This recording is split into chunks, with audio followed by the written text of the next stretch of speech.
The front door was unlocked, and that was the first thing that felt wrong.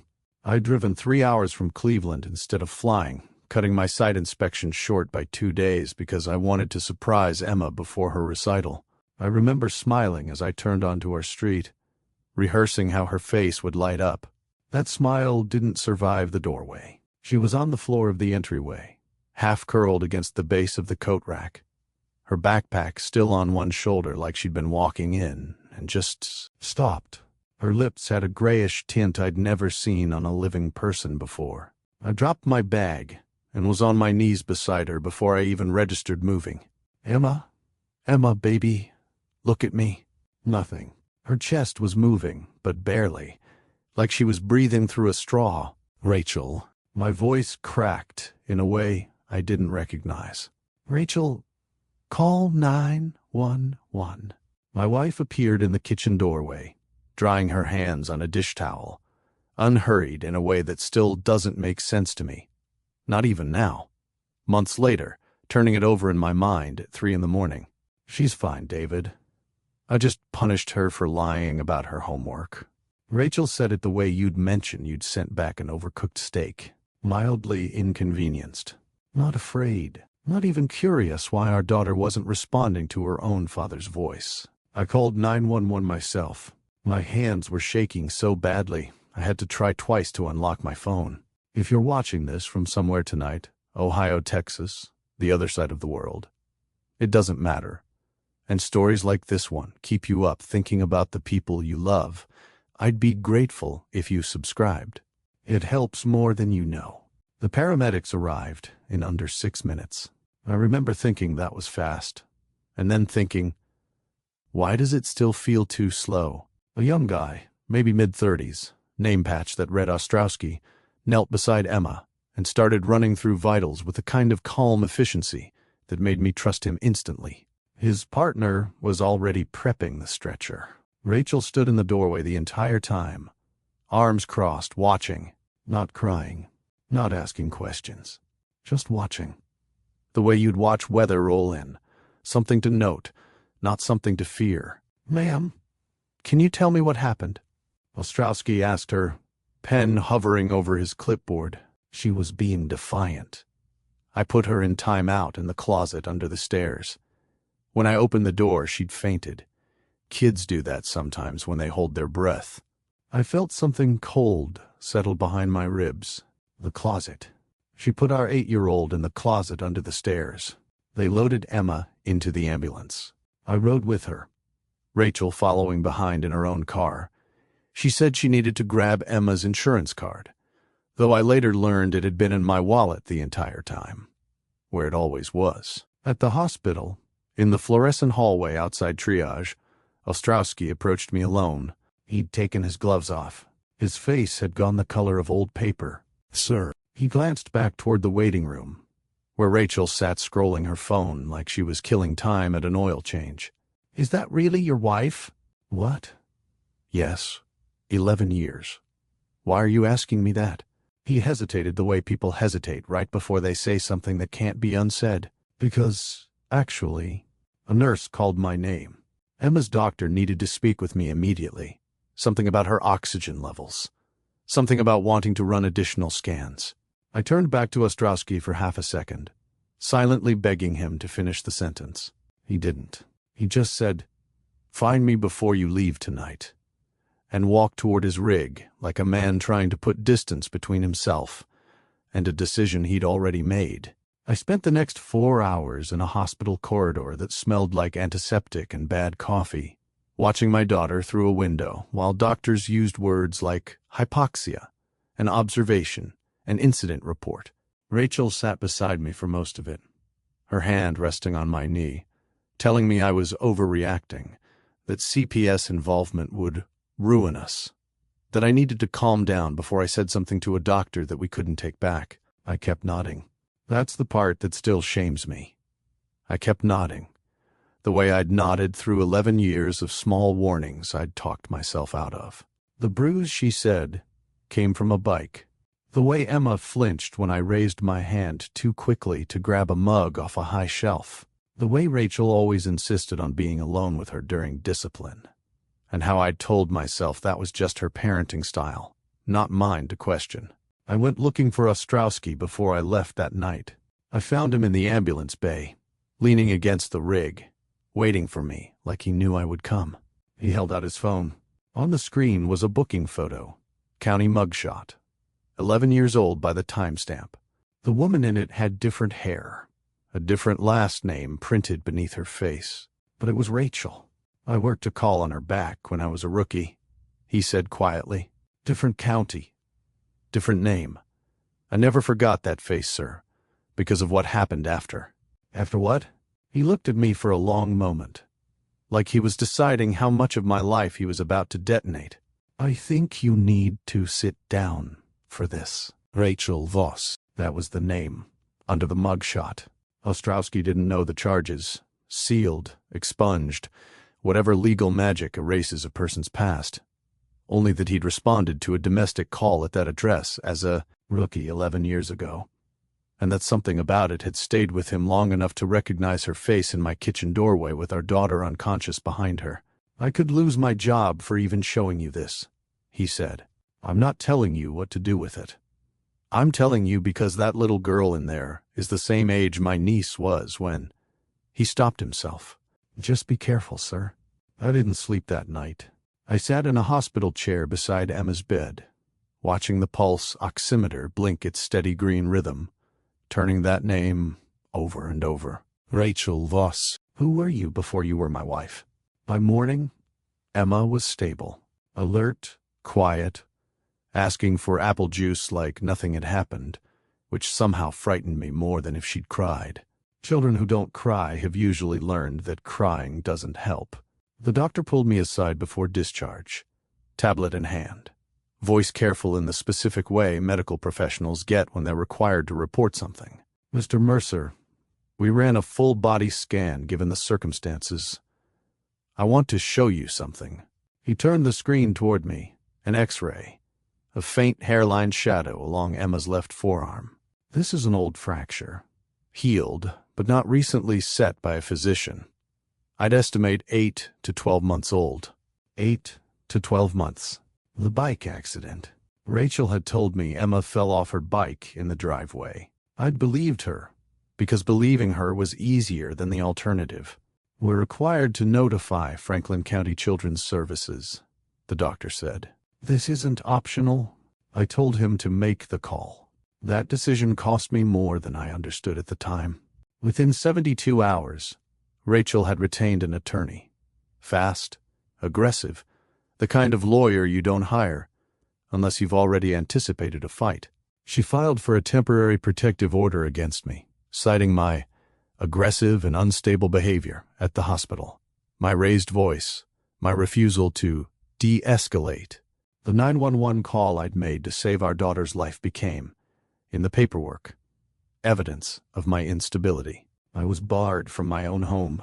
I packed 2 suitcases under the supervision of a patrol officer, while Rachel stood in the kitchen, arms crossed, watching me the same way she'd watched Emma on the entryway floor, unbothered, composed, already 3 moves ahead. You're going to regret this, David, she said quietly, so the officer wouldn't hear. I'm the one who's been here every day. Who do you think a judge believes?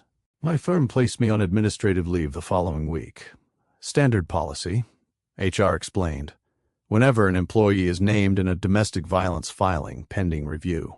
15 years of work, a partner-track career I'd built inspection by inspection.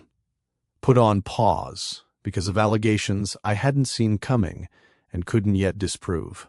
Friends started pulling away. Rachel's version of events moved through our social circle faster than truth ever does. I panicked. I overreacted. I frightened her. My own mother-in-law called me paranoid. Only Tom, my closest friend since college, didn't flinch. This doesn't add up, he told me over coffee. The only meal I remember eating that week. Rachel doesn't panic. I've known her 10 years. She plans. If she's already got a lawyer and a protective order lined up this fast, she was ready for this before you ever got home.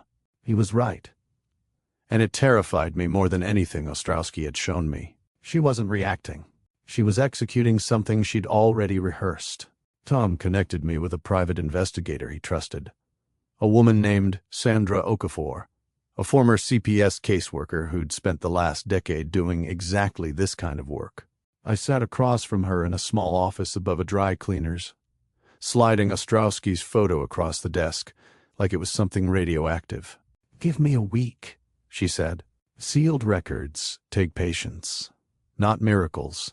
The week that followed was the longest of my life. Supervised visits with Emma, 45 minutes at a time in a beige room with a caseworker taking notes. My daughter, careful and quiet, asking me when I was coming home, and me having no honest answer to give her. Sandra called on a Thursday evening. Her voice had a different weight to it than our previous calls. "David, I found the name change filing. Probate court, 11 years ago. Same county as the mugshot. But that's not what you need to hear." "What is it?" "There was a prior custody case attached to the same docket number. Before you ever met her."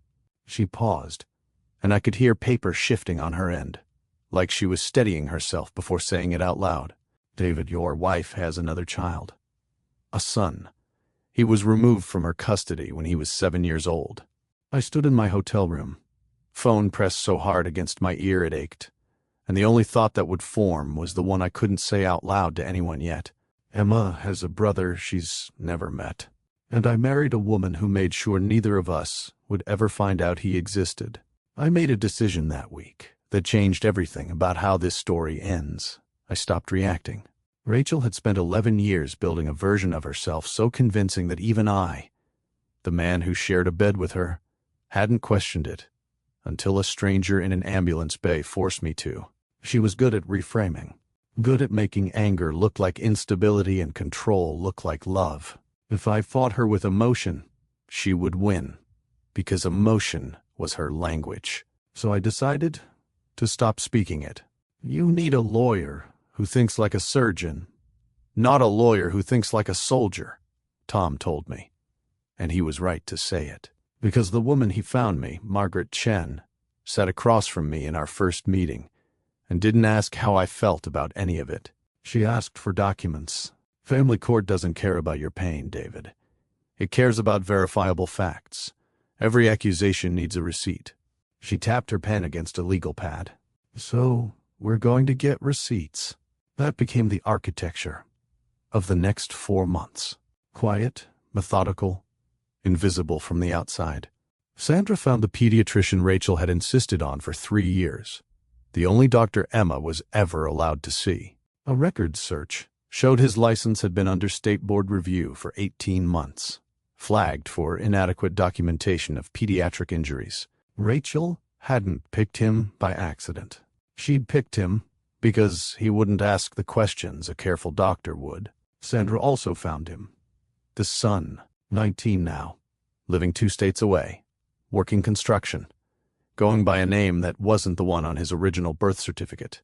Sandra reached out first, gently, explaining only that there was a custody matter involving a half-sister he'd never met. He didn't hang up on her, which she said was itself a kind of answer. "He wants to talk to you," she told me. "When you're ready, not to hurt her. Just because somebody finally asked."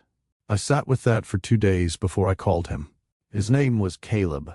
He was careful with his words the way Emma was careful with hers. And somewhere in that 15-minute phone call I understood, with a clarity that hurt more than anger would have, that I was looking at what my daughter's future might become if nothing changed. He didn't want revenge either. He wanted the record corrected. That was all. Margaret built the custody petition around exactly that. Correction, not accusation. Medical timeline. Travel records, cross-referenced against Emma's accidents. The suspended licensed pediatrician, the unsealed prior case, Caleb's willingness to testify, if it came to that, not as ammunition but as pattern evidence a judge couldn't dismiss as coincidence. I did something else too. Something Margaret suggested that I resisted at first because it felt like admitting weakness. I volunteered for a psychological evaluation before anyone requested one. I wanted the record to show, independently, that I wasn't the unstable one in this marriage. It took 3 sessions. The evaluator's report, when it came back, became one of the quietest, most devastating pieces of evidence in the entire case, because it didn't argue anything. It just described me, accurately, and let the contrast speak for itself. Maybe you've been in a position where staying calm felt harder than fighting back, where the only way to protect someone was to become someone quieter than you'd ever been before. I understood that feeling, in a way I never had before that year. Rachel, meanwhile, believed she was winning. My silence read to her as surrender. She told mutual friends I was finally coming around, that I'd dropped my obsession with the past, that supervised visitation would loosen soon because even I could see reason. She grew comfortable enough that she began bending the terms of the protective order. An unsupervised hour here, a visit that ran long there. Small violations she assumed no one was watching closely enough to notice. Sandra was watching, legally, from public sidewalks and parking lots. Camera time-stamped. Every violation logged with the precision of someone who'd once done this work for the state itself. By January, the court reinstated my supervised visitation on an expanded schedule, based on the psychological evaluation and preliminary CPS findings. It was the first ruling that had gone in my favor since the night in the emergency room, and it should have felt like triumph. Instead, it felt like the sound right before a held breath finally releases. Not relief, just the certainty that something larger was coming. Margaret called me into her office on a gray Tuesday in February, the kind of overcast Columbus sky that makes 4 in the afternoon look like dusk. She slid a thick folder across the desk. Medical records, financial documentation, Caleb's signed affidavit, the pediatrician's board review, Sandra's surveillance logs, the psychological evaluation. All of it organized with tabs like a manuscript 11 years in the making. "This is everything," she said. "Filing this triggers an emergency hearing.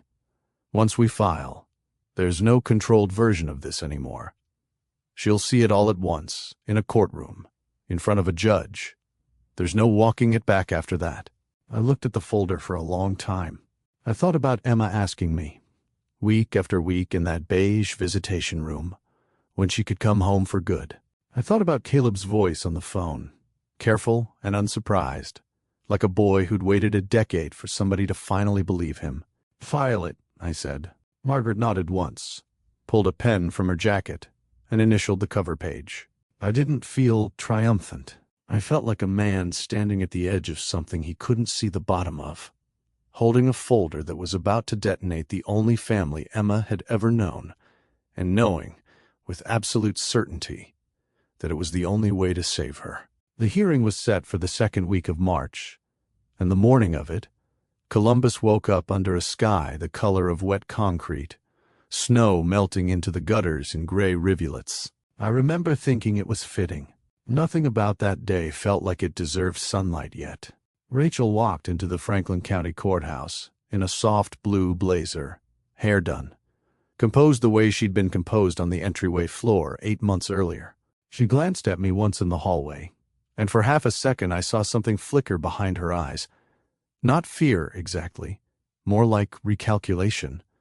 The look of someone realizing the board had more pieces on it than she'd accounted for. Margaret didn't open with anger. She opened with a timeline. She laid the medical records against my travel logs, month by month, showing the court a pattern no coincidence could explain. Every unexplained injury clustering on the days I was out of state. She introduced the pediatrician's suspended license, his 18 months under state review for failing to document pediatric trauma properly. She entered the unsealed probate filing, not as an accusation, but as context the court was required to weigh. Then Caleb took the stand. He wore a collared shirt that looked slightly too formal for him. Hands folded, voice steady in the particular way of someone who has rehearsed calm because calm was the only armor he'd ever been allowed. He didn't perform grief. He simply answered Margaret's questions, plainly, about a childhood that had ended for him at 7 years old in a courtroom much like this one. I watched Rachel while he spoke. She didn't cry. She stared at the table in front of her, jaw tight, and for the first time in 11 years of marriage, I watched my wife run out of a version of events to offer. Ostrowski corroborated the identity discrepancy from the stand, professional and brief, exactly the kind of witness Margaret had promised. A man with nothing to gain, simply telling the court what his training had required him to notice. And then came the part I'd been dreading for weeks. The forensic interview specialist read Emma's own words into the record, gathered weeks earlier in a quiet room with stuffed animals and a camera Emma hadn't seemed to notice. She'd described the closet under the stairs in the plain, unpolished language of an 8-year-old who didn't know she was providing evidence. She'd never been coached. She hadn't needed to be. Rachel's attorney requested a 10-minute recess before cross-examination even began. When they returned, he didn't cross-examine at all. He asked the judge for a private conference instead. I don't know exactly what was said in that back room. What I know is that an hour later, Margaret leaned toward me and said quietly, "She's settling full custody to you. Supervised visitation for her, contingent on treatment. The judge is referring the fracture evidence to the DA's office for review." I didn't feel the triumph I'd imagined feeling for months. I felt the strange, hollow quiet of a held breath finally released. Not joy. Just the absence of dread I'd been carrying so long. I'd forgotten what its absence would feel like. Rachel didn't look at me on her way out of the courtroom. I never got the confrontation part of me had wanted in the earliest, angriest weeks of that year. No dramatic scene. No final words exchanged in a hallway. The system did what I'd spent months quietly building it to do. And it did it without raising its voice, which I understood. Walking out into that gray March afternoon was its own kind of justice. Not the kind that satisfies you in the moment. The kind that actually protects the people you're trying to protect. My employer reinstated me 2 weeks later, the DV allegation formally dismissed and expunged from the file. I didn't gloat to the friends who'd pulled away, or the mother-in-law who'd called me paranoid. I let the public record speak the way I'd let the folders speak in that courtroom. Most of them found their own way back.